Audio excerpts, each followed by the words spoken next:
الحمد لله شارع الحلال والحرام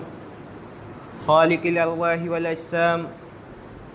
دافع الأوصاب والأسقام المنعم على عباده بالعافية من عوارض الليالي والأيام جعل من البلاء رحمة ورفعة وتطهيرا ومن العلة أجرا وذخرا وتكفيرا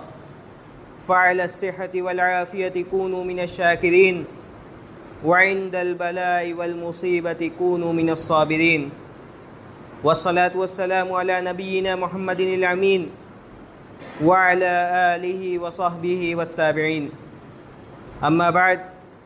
فإن خير الحديث كتاب الله وخير الهدي هدي محمد صلى الله عليه وسلم وشر الأمور محدثاتها وكل محدثة بدعة وكل بدعة ضلالة وكل ضلالة في النار فأعوذ بالله السميع العليم من الشيطان الرجيم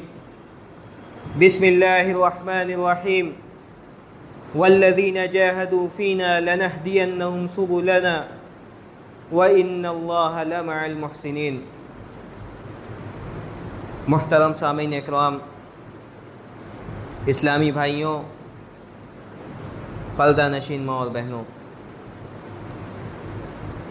یہ اللہ رب العالمین کا فضل و کرم ہے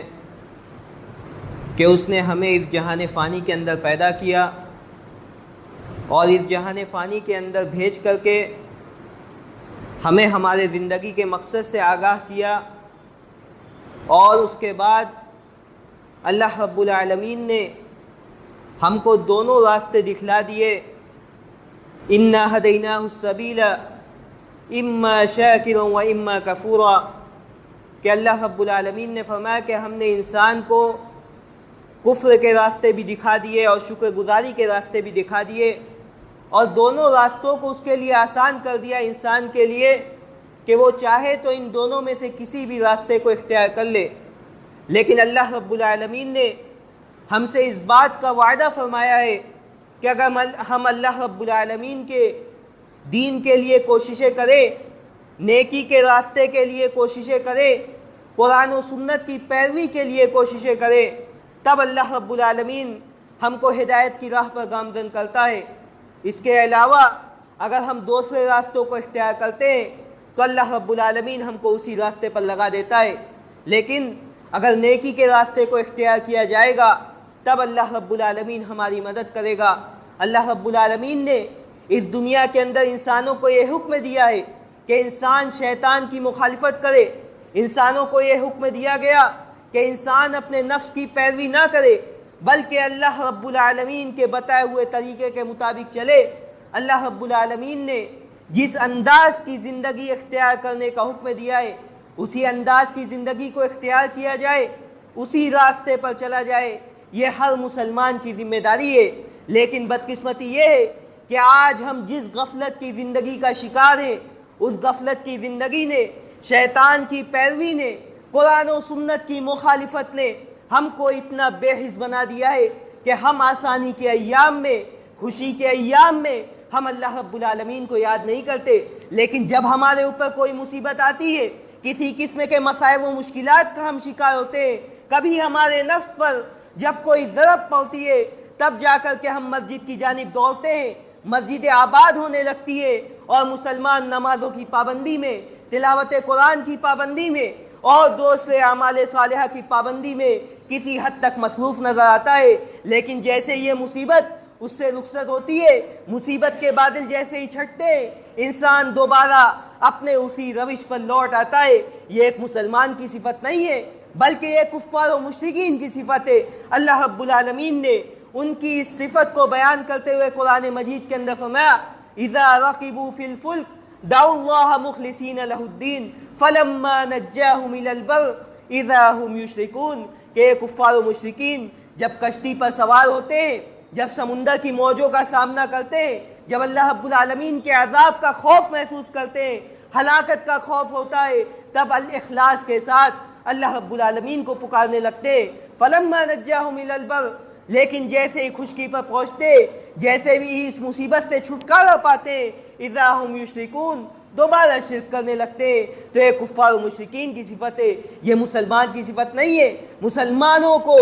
اس بات کا حکم دیا گیا ہے کہ مسلمان ہر لمحہ اللہ رب العالمین کو یاد کرے، اللہ رب العالمین کی نعمتیں، اللہ رب العالمین کے احسانات، اللہ رب العالمین کی برکتیں، اللہ رب العالمین نے ہم کو جو کچھ آسانیاں دے رکھی ہے ان آسانیوں سے، اللہ رب العالمین کی مہربانیوں سے، اللہ رب العالمین کی نوازشوں سے ہم دن و رات کے تمام مراحل میں فیض یاب ہوتے ہیں۔ ہم سانس لیتے ہیں تو اللہ رب العالمین کے توفیق کے نتیجے میں، ہم کچھ کھاتے ہیں تو اللہ رب العالمین کے فضل و کرم سے، ہم سوتے ہیں، ہم جاگتے ہیں تو اللہ رب العالمین کی مہربانیوں کے نتیجے میں ہم دن و رات میں جو کچھ کرتے ہیں، جو کچھ کماتے ہیں اپنے بینک بیلنس کے لیے، اپنے آل اولاد کے لیے، فقراء و مساکین کے لیے، یہ ساری کی ساری نعمتیں یہ اللہ رب العالمین کی نعمتیں۔ اللہ رب العالمین جب چاہے ہم سے ان نعمتوں کو چھین لے، اللہ رب العالمین جب چاہے ہم سے ان نعمتوں کو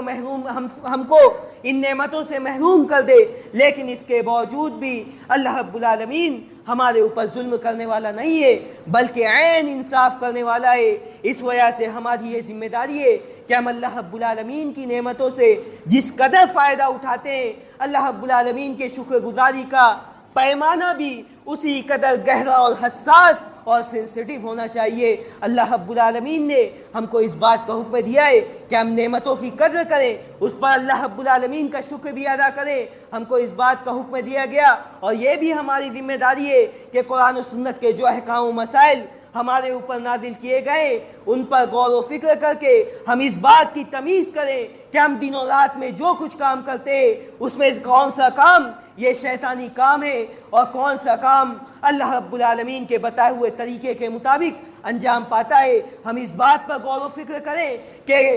اللہ رب العالمین نے جو احکام و مسائل نازل کیے اس پر غور و فکر کر کے ہم حلال و حرام کے اندر تمیز کریں، حلال کو اختیار کریں، حرام سے بچیں، جھوٹ سے، گالی گلوچ سے، غلط انداز کے افکار و وتیرے سے اور ہر قسم کی برائی سے اپنے آپ کو محفوظ کر کے چلیں۔ اللہ رب العالمین نے ہم کو جس قدر نعمتیں عطا کی ہیں یہ اللہ رب العالمین کا احسان ہے، ہم ان نعمتوں سے فائدہ بھی اٹھائیں اور اس پر اللہ رب العالمین کا شکر بھی ادا کریں۔ ہم دن و رات کے تمام مراحل میں، دن و رات کے ایک ایک لمحے میں ہم اللہ رب العالمین کی نعمتوں سے بے نیاز نہیں ہو سکتے، تو اللہ رب العالمین کا شکر گزاری کا جذبہ ہمارے اندر کیسا ہونا چاہیے ہم کو خود اس کا فیصلہ کرنا چاہیے۔ یہ انصاف کی بات نہیں ہے کہ مصائب و مشکلات میں ہم اللہ رب العالمین کو یاد کریں، آسانی کے ایام میں، خوشی کے ایام میں ہم اللہ رب العالمین کو بھول جائیں، نمازیں چھوڑنے لگیں،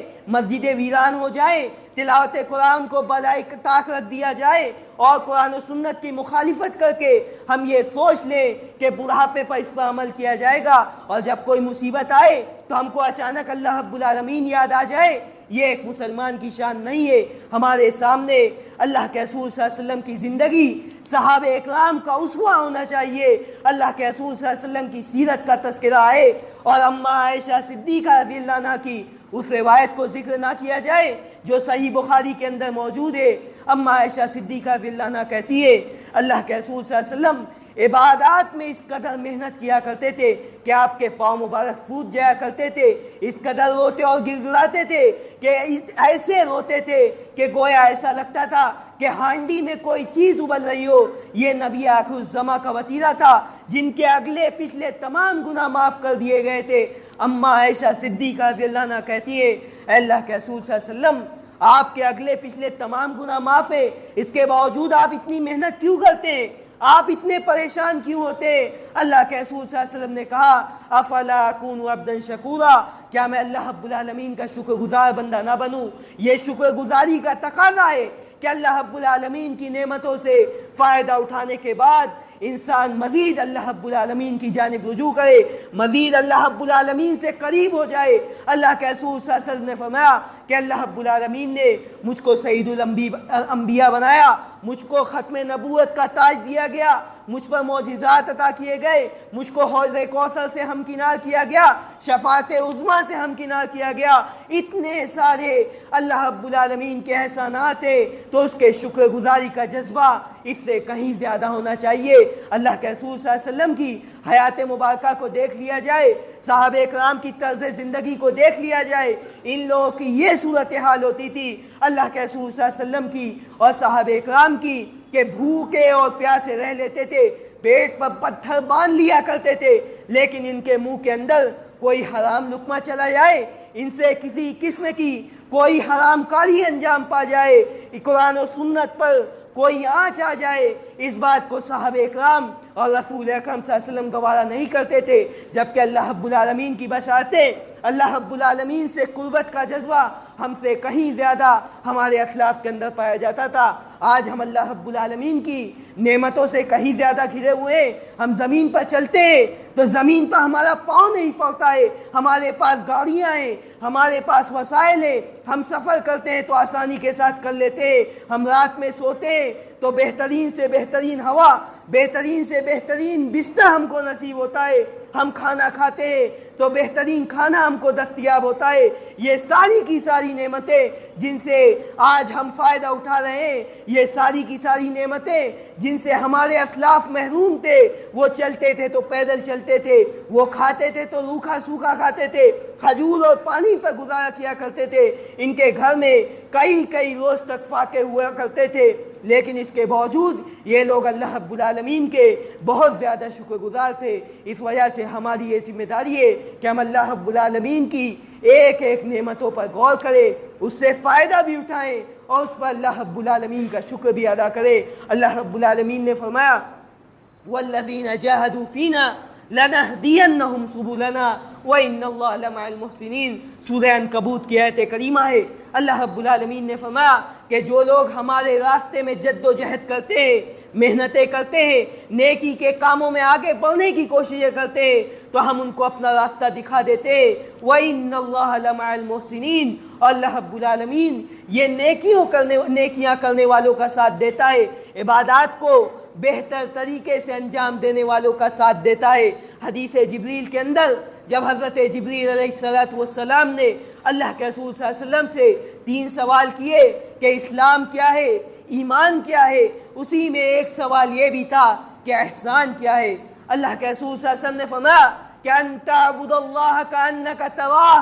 فإن لم تکن تراہ فإنہ یراک، کہ اللہ رب العالمین کی عبادت ایسے کرو گویا تم اللہ رب العالمین کو دیکھ رہے ہو۔ اگر یہ کیفیت تمہارے دل کے اندر پیدا نہیں ہوتی تو کم از کم یہ کیفیت ضرور ہونی چاہیے کہ اللہ رب العالمین تم کو دیکھ رہا ہے۔ آج کے دور میں ہماری نمازیں، ہماری عبادتیں، ہمارے فرائض و واجبات، ہم جو کچھ عبادات انجام دیتے ہیں، ہم خود اپنے گریبان میں جھانک کر کے، اپنے دل پر ہاتھ رکھ کے اپنے آپ سے یہ سوال کریں کہ ان عبادات میں ہمارا ذہن و دماغ کہاں ہوتا ہے۔ کوئی دکان والا ہے تو نماز تو مسجد میں ہے، لیکن اس کا ذہن و دماغ دکان کے گراہکوں پر ہے۔ کوئی کاروبار کرنے والا ہے، لین دین کے مسائل ہے، جس میں تو مسجد میں ہے، لیکن اس کا ذہن و دماغ لین دین میں ہے۔ آج کے دور میں ہم اپنے مسلم علاقوں کا جائزہ لے لیں، جہاں 100% مسلم آبادیاں ہیں، وہاں صورتحال یہ ہو گئی ہے کہ کوئی آدمی مسجد کے اندر کوئی قیمتی سامان،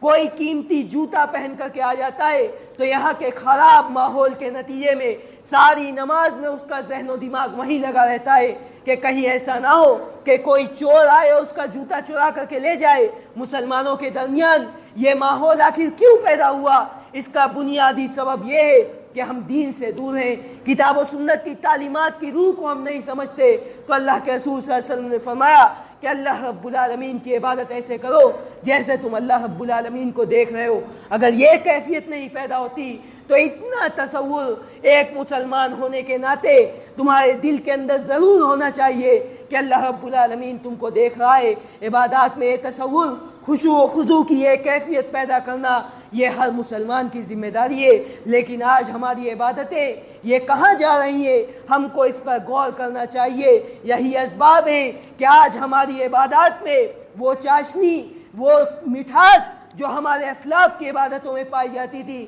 وہ آج ہماری عبادتوں میں محسوس نہیں ہوتی۔ اللہ رب العالمین ہم کو اپنی جانب رجوع کرنے کی توفیق عطا فرمائے۔ اللہ رب العالمین نے ایک دوسری آیت کریمہ کے اندر فرمایا وَاعْبُدْ رَبَّكَ حتی یأتیک الیقین، کہ اللہ رب العالمین کی عبادت کرتے رہو یہاں تک کہ تم پر موت آ جائے، یعنی موت سے پہلے معمولی اور مختصر سی زندگی جو اللہ رب العالمین نے تم کو دی ہے، اس زندگی میں اللہ رب العالمین کی عبادت میں کوئی کمی کرنا، کسی قسم کی سستی اور کاہلی کا شکار ہو جانا، یہ ایک مسلمان کی شان نہیں ہے۔ جیسا کہ آج ہمارے معاشرے میں عام طور سے دیکھا جاتا ہے کہ لوگ بڑھاپے کا انتظار کرتے ہیں کہ جب بوڑھے ہو جائیں گے تب نمازوں کی پابندی ہو جائے گی، جب بوڑھے ہو جائیں گے تب گناہوں سے دور ہو جائیں گے، جب بوڑھے ہو جائیں گے تب حج و عمرہ اور دوسرے عبادات کو انجام دے لیں گے۔ آپ بتائیں ان 2 سالوں میں کتنے ایسے افراد ہیں جن کی عمریں 50 سے زائد ہو گئی، ان کو حج و عمرے سے روک دیا گیا، بیماری کے نتیجے میں ان کو سفر کرنے سے روک دیا گیا۔ کون آدمی یہ سوچ سکتا تھا کہ ایسے حالات بھی آئیں گے کہ حج و عمرے کو بند کر دیا جائے گا، ایسے حالات بھی آئیں گے کہ مسلمان اپنی مرضی سے عبادت گاہوں میں جا کر کے عبادات انجام نہیں دے پائے گا۔ لیکن یہ اللہ رب العالمین کی لاٹھی ہے جو بے آواز ہے۔ اللہ رب العالمین جب چاہے جیسے چاہے اس دنیا کے ماحول کو تبدیل کر سکتا ہے۔ اس وجہ سے ہماری یہ ذمہ داری ہے کہ ہم ان حالات سے عبرت حاصل کریں۔ ابو ہریرہ رضی اللہ عنہ فرماتے ہیں کہ اللہ کے رسول صلی اللہ علیہ وسلم نے فرمایا کہ اللہ رب العالمین فرماتا ہے، حدیث قدسی ہے، من عاد لی ولیا فقد آذنتہ بالحرب، کہ جس نے میرے نیک بندوں سے، میرے دوستوں سے کسی انداز کی دشمنی کی، میں اس کے خلاف اعلان جنگ کرتا ہوں۔ یعنی مسلمان اگر اللہ رب العالمین کی ولایت کا حق ادا کر دے تو اللہ رب العالمین اس کے لیے ڈھال بن جاتا ہے، اس کے لیے گناہوں سے روکنے کا ذریعہ بن جاتا ہے۔ لیکن بدقسمتی یہ اور افسوس یہ ہے کہ آج ہم اللہ رب العالمین کے دوست نہ رہے، ہم نے شیطان کو اپنا دوست بنا لیا، ہم نے قرآن و سنت کی مخالفت کی، ہم نے قرآن و سنت کی مخالفت کر کے جو برائی کے راستے ہیں ان کو اختیار کر لیا، شیطان کی پیروی کر لی، برائی کے کاموں کو انجام دے لیا۔ ہم اللہ رب العالمین کے دوست نہ رہے۔ اگر ہم نے اللہ رب العالمین کو اپنا دوست بنایا ہوتا، قرآن و سنت کی پیروی کی ہوتی تو یہ نوبت نہ آتی۔ آگے اللہ رب العالمین نے فرمایا وَمَا تَقَرَّبَ إِلَيَّ عَبْدِي بِشَيْءٍ أَحَبُّ إِلَيَّ مِمَّا افْتَرَضْتُهُ عَلَيْهِ، کہ بندہ جس چیز کے ذریعے مجھ سے قربت اختیار کرنے کی کوشش کرتا ہے، فرائض و واجبات میں سے میں اس کو بہت زیادہ پسند کرتا ہوں۔ یعنی فرائض و واجبات جن کو انجام دینے کا مقصد اللہ رب العالمین کی قربت اختیار کرنا ہو، یہ چیز اللہ رب العالمین کو بہت پسند ہے۔ وَمَا يَزَالُ عَبْدِي يَتَقَرَّبُ إِلَيَّ بِالنَّوَافِلِ حَتَّى أُحِبَّهُ، اللہ کے رسول اللہ رب العالمین نے فرمایا کہ بندہ نوافل کے ذریعے سے مجھ سے قربت اختیار کرنے کی کوشش کرتا ہے تو میں بندے سے محبت کرنے لگتا ہوں۔ اللہ رب العالمین نے اس روایت کے اندر فرمایا کہ فرائض و واجبات اگر ان کو انجام دینے کا مقصد اللہ رب العالمین کی قربت اختیار کرنا ہے تو یہ چیز اللہ رب العالمین کو بہت پسند ہے کہ عبادات کو ریاکاری کے لیے انجام نہ دیا جائے، ریا و نمود کے لیے، دکھاوے کے لیے ایک روٹین اور عادات کے تحت عبادات کو انجام نہ دیا جائے کہ اذان ہوئی تو ایک عادت کے تحت مسجد میں تو آ گئے لیکن عبادات کا اثر یہ ہماری زندگی میں نظر نہ آئے۔ تو اللہ رب العالمین نے فرمایا کہ اگر فرائض و واجبات کی ادائیگی کا مقصد یہ ہے کہ اللہ رب العالمین کا قریبی بندہ بن جاؤ تو یہ چیز اللہ رب العالمین کو پسند ہے۔ اور اس کے بعد اگر نوافل کے ذریعے سے اللہ رب العالمین کی قربت چاہی جائے تو اللہ رب العالمین نے فرمایا کہ میں بندے سے محبت کرنے لگتا ہوں۔ فَإِذَا أَحْبَبْتَهُ كُنْتُ سَمْعَهُ الَّذِي يَسْمَعُ بِهِ، کہ جب میں بندے سے محبت کرنے لگتا ہوں اس کا کان بن جاتا ہوں جس سے وہ سنتا ہے، وَبَصَرُهُ الَّذِي يُبْصِرُ بِهِ، اس کی آنکھ بن جاتا ہوں جس سے وہ دیکھتا ہے، وَيَدَهُ الَّذِي يَبْطِشُ بِهَا، اور اس کا ہاتھ بن جاتا ہوں جس سے وہ کسی چیز کو پکڑتا ہے، وَرِجْلَهُ الَّذِي يَمْشِي بِهَا، اور اس کا پیر بن جاتا ہوں جس سے وہ چلتا ہے۔ اور اگر بندہ مجھ سے کوئی چیز مانگتا ہے تو میں اس کو ادا کرتا ہوں۔ ظاہر سی بات ہے جو آدمی اللہ رب العالمین کا محبوب بن جائے اور اللہ رب العالمین کی محبوبیت کے نتیجے میں اللہ رب العالمین اس کی آنکھ کان اور اس کا ہاتھ اور پیر بن جائے تو اللہ رب العالمین اس کی ضرور مدد کرے گا، اس کے تمام امور میں اس کا ضرور تعاون کرے گا۔ تو اللہ رب العالمین نے فرمایا کہ بندہ مجھ سے کوئی چیز مانگتا ہے تو میں اس کو عطا کرتا ہوں، اور اگر مجھ سے پناہ طلب کرتا ہے تو میں اس کو اپنی پناہ میں لے لیتا ہوں۔ صحیح بخاری کی روایت ہے، اس روایت کو سامنے رکھ کر کے ہم غور کریں، ہم یہ فیصلہ کریں کہ ہم نے اللہ رب العالمین سے فرائض کے ذریعے، سنن کے ذریعے، نوافل کے ذریعے، قرآن و سنت کی پیروی کر کے کتنی قربت اختیار کی۔ اگر اللہ رب العالمین ہماری قربت کے طلب کرنے کے نتیجے میں ہم سے محبت کرنے لگتا، جیسا کہ اس روایت میں بتایا گیا کہ اللہ رب العالمین اس کا ہاتھ اور پیر، اس کا آنکھ اور کان بن جاتا ہے، تو اللہ رب العالمین معاف فرمائیں گے۔ یہ بشارتیں اگر ہمارے لیے ہوتی تو ہندوستان کی سرزمین پر، دنیا کے مختلف خطے میں آج جس انداز سے ذلت و خواری اور مسکنت کی زندگی مسلمان گزر رہا ہے، یہ بشارتیں اگر مسلمانوں کے لیے ہوتی تو یہ نوبت نہ آتی۔ ہماری یہ ذمہ داری ہے کہ ہم اللہ رب العالمین سے قربت کا جذبہ اپنے اندر پیدا کرے۔ اگر انسان اللہ رب العالمین کا محبوب بن جائے، اللہ رب العالمین کی محبوبیت جس مسلمان کو حاصل ہو جائے اور وہ دنیا کے اندر ذلت و خواری کی زندگی گزارتا ہو، یہ چیز ممکن ہی نہیں ہے۔ اس وجہ سے ہماری ذمہ داری ہے کہ ہم اللہ رب العالمین سے قربت اختیار کریں، فرائض کے ذریعے، نوافل کے ذریعے، اور اس کے ذریعے ہم اپنی تربیت ایسی کر لیں کہ اپنے موت تک ہم اسی ڈگر پر چلتے رہیں، تاکہ یہ بشارتیں جو اس عظیم حدیث کے اندر بیان کی گئی ہے ہم اس کے مستحق قرار پائے۔ ایک دوسری روایت جو حدیث قدسی ہے، ابو ہریرہ انس بن مالک رضی اللہ عنہ کہتے ہیں کہ اللہ کے رسول صلی اللہ علیہ وسلم نے اللہ رب العالمین سے روایت کرتے ہوئے ارشاد فرمایا کہ اذا تقرب العبد الیہ شبرا تقربت منہ ذراعا۔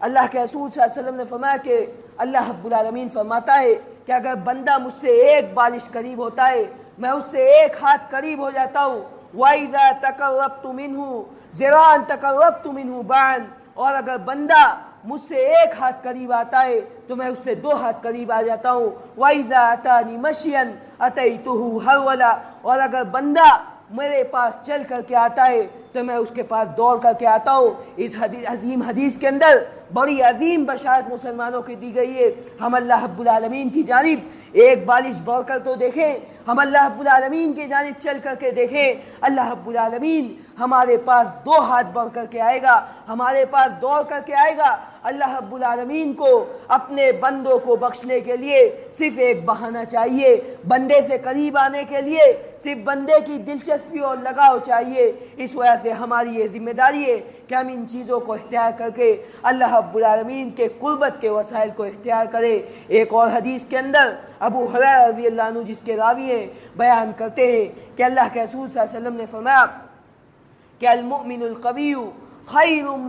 وَأَحَبُّ إِلَى اللَّهِ مِنَ الْمُؤْمِنِ الضَّعِيفِ، کہ طاقتور مومن اور طاقتور مسلمان یہ کمزور مسلمان سے زیادہ بہتر ہے اور اللہ رب العالمین کو زیادہ پسند ہے، کیونکہ طاقت کے ایام میں، طاقت کی حالت میں، صحت و تندرستی کی حالت میں اللہ رب العالمین سے قربت کے وسائل بآسانی اختیار کر سکتے ہیں۔ آج انسان کے پاس صحت ہے، آج انسان کے پاس توانائی ہے، انسان کے پاس فارغ وقت ہے، اس کو غلط چیزوں میں استعمال کرتا ہے۔ صحت و تندرستی ہے تو گھمنڈ میں آرام و آسائش کے سارے وسائل کو اختیار کرتا ہے، لیکن جب بیمار پڑتا ہے تو اس کو عبادت کرنے کا بھی موقع نہیں ملتا۔ اس وجہ سے اگر ہمارے پاس صحت و تندرستی ہے، ہمارے پاس فارغ وقت ہے، تو ہم ان کو اللہ رب العالمین سے قربت اختیار کرنے میں لگائیں، اللہ رب العالمین کی عبادات کو بہتر طریقے سے انجام دینے میں لگائیں۔ تو اللہ کے رسول صلی اللہ علیہ وسلم نے فرمایا کہ طاقتور مسلمان یہ کمزور مسلمان سے بہتر ہے، کیونکہ طاقت کے ایام میں